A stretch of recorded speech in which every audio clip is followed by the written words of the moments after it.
ሰላም ሰላም ውድ ቤተሰብ እንግዲህ ዛሬ ደግሞ ይህንን ልብ ቅርጽ እንዴት እንደሳልኩ ነው ማሳያችሁ። በማቴማቲክስ ፎርሙላ ነው የሳልኩት። በነገራችሁ ላይ አይመስልም እንደዚህ ሲታይ ልብ ቅርጽ ነው። እንግዲህ በስክሪፕቶ ምናምን አይደለም የሳልኩት፣ በአኒሜሽንም አይደለም፣ ግን በእንትን ነው በማቴማቲክስ ፎርሙላ ነው የሳልኩት። እንዴት እንደሳልኩ አንድ ባንድ አሳያችኋለሁ። ስለዚህ ቪዲዮን እስከ መጨረሻው እንድታዩ እየጋበዝኳችሁ ላይክ አድርጉት፣ ኮመንትም አድርጉ። የሚሰራ ነገሮች ካሉ ጠቁሙኝ፣ መስራት ፈልጋለሁ እኔ። ስለዚህ ቀጥታ ወደ ቪዲዮ ነው የምገባው። የተጠቀምኩት አፕሊኬሽን ጂኦጀብራ የሚባለውን አፕሊኬሽን ነው። ስለዚህ ዳይ ወደ ቪዲዮ ቴንክ ዩ። መጀመሪያ ምንድነው የምናደርገው? ካልኩሌተሩን እናወጣለን። ሲቪ ካልኩሌተር ይሄ ነው፣ ወይም ደግሞ ጂኦጀብራ የሚባለው ነው።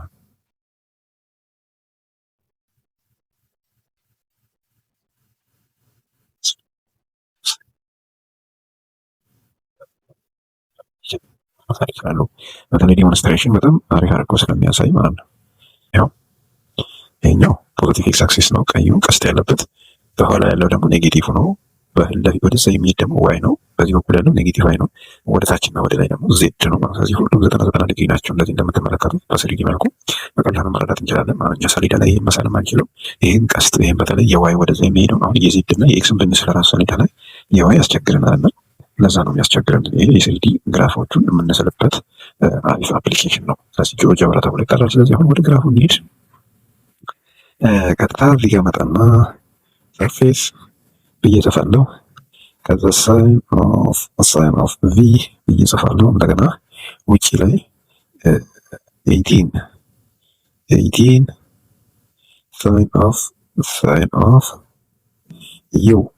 ሳይን ኦፍ ዩ እንደገና ማይነስ 4 ሳይን ኦፍ 3v ሳይን ኦፍ 3v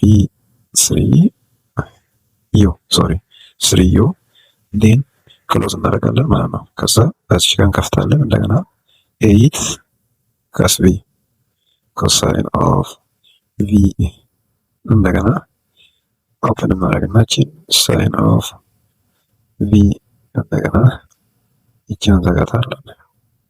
እዛ ዲፍ እንከፍትና 18 እንደገና ኮስ ኦፍ ዩ እንደገና ሲቀነስ 5 ኮስ ኦፍ 2u 3/1 ማትሪክስ መሆን ያለበት ማለት ነው። እዚህ እንዳለ አንድ ላይ ነው የሚያያዘው። ከዚች ውጪ ማስቻውን እንዳለ አንድ ሳይን ቪ 18 የሚለው እንዳለ አንድ ሮው ነው፣ አንድ ኮለመን ነው። ስለዚህ ይሄን እናያለን። ስለዚህ ሲጨርሻ ላይ ያለው 3/1 ማትሪክስ ነው። ይሄ ማትሪክስ ነው።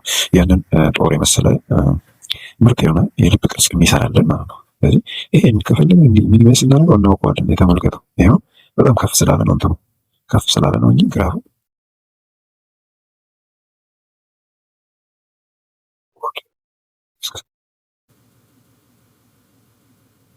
ኮኦርዲኔቶቹ እስከ 1 ነው። ተመልከቱ እስከ ስንት ናቸው? እነዚህ እስከ 6 እስከ 10 ናቸው።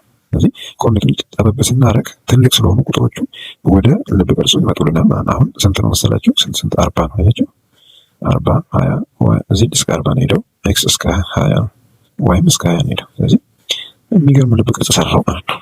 ከዛ አሁን እነኚህን አሁን ትክክለኛውን ቅርጹን ለማምጣት መጀመሪያ እዚች ላይ እንገባለን። እዚህ ላይ ገብተን የምናጠፋቸውን ነገር እናጠፋለን። ሰለች እናጠፋለን። ግሪዶቹን እንደፈለግን ማድረግ እንችላለን። አሁንም እንግዲህ እዚህ ጋር ደግሞ እንመጣና ሴቲንግስ ላይ ገብተን እዚህ ከለር እንመርጣለን። እቺን እንመርጣለን።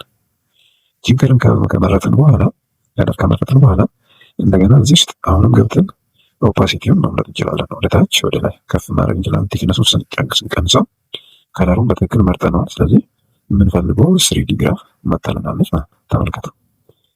ስለዚህ 3D ግራፋችን ናት ማለት ነው። ስለዚህ ይሄ ማቴማቲካል የልብ ቅርጽ በዚህ መልኩ መሳል እንችላለን እና ይሄ ጂኦጀብራ ተብሎ ነው የሚጠራው። በጣም የሚገርም ትምህርት ነው። በተለይ እንትን ላይ የሚማሩ ልጆች፣ ሃይስኩል ላይ የሚማሩ ልጆች ይሄንን አፕሊኬሽን እያንዳንዳችሁ እንትናችሁ ላይ ጭናችሁ ስልካችሁ ላይ ጭናችሁ ብትጠቀሙ ታሪፍ ነው እና